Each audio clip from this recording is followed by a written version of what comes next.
হে হাবিল, তুমি কি আমার সন্তানদেরকে রক্ষা করার দায়িত্ব গ্রহণ করতে পারবে?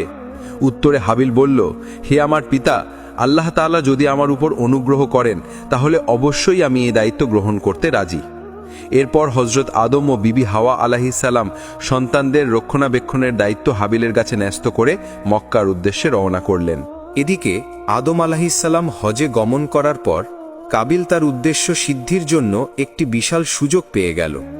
এতদিন সে পিতার শাস্তির ভয়ে তার উদ্দেশ্য পূরণ করতে পারছিল না, কিন্তু যখন পিতা তাদের থেকে দূরে চলে গেল তখন আর কিসের ভয়। অতপর একদিন হাবিল বকরির পাল চড়াতে মাঠে গেল।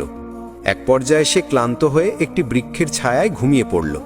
কাবিল যখন দেখল হাবিল নির্জন একটি প্রান্তে গাছের ছায়ায় একাই ঘুমিয়ে রয়েছে, তখন সে সেটিকে বিশেষ সুযোগ মনে করতে লাগল। সে ভাবল হাবিলকে হত্যা করার এটাই উপযুক্ত সময়। কিন্তু সে একটি বিপদের সম্মুখীন হয়ে গেল। হত্যা করবে তো ঠিকই, কিন্তু হত্যা করবে কিভাবে তা সে স্থির করতে পারল না। যেহেতু ইতিপূর্বে কেউ কোনোদিন মানুষ হত্যা করেনি, তাই এই পদ্ধতি কাবিলের জানা ছিল না। তখন ইবলিশ শয়তান একজন পথিকের আকৃতি ধারণ করে কাবিলের সামনে আত্মপ্রকাশ করল।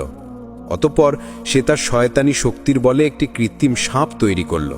ফলে সাপটি ধীরে ধীরে মানবরূপী ইবলিশের দিকে এগিয়ে আসতে লাগল। তখন ইবলিশ শয়তান জমিন থেকে একটি পাথর উঠিয়ে সাপের মাথা লক্ষ্য করে ছুঁড়ে মারল। ফলে সাপের মাথা চূর্ণ বিচূর্ণ হয়ে প্রাণ ত্যাগ করল। হত্যা করার এই পদ্ধতি দেখে কাবিল অত্যন্ত খুশি হয়ে গেল এবং সে স্থির করল এই পদ্ধতিতে তার ভাই হাবিলকে হত্যা করবে। হত্যা করার পদ্ধতি শেখার পর কাবিল ধীরে ধীরে হাবিলের দিকে এগিয়ে যেতে লাগল। যখন সে হাবিলের কাছে পৌঁছে গেল তখন সে বিরাট একটি পাথর হাতে তুলে নিল। অতঃপর সেই পাথরটি ঘুমন্ত হাবিলের মাথা লক্ষ্য করে প্রচণ্ড বেগে ছুঁড়ে মারল। পাথর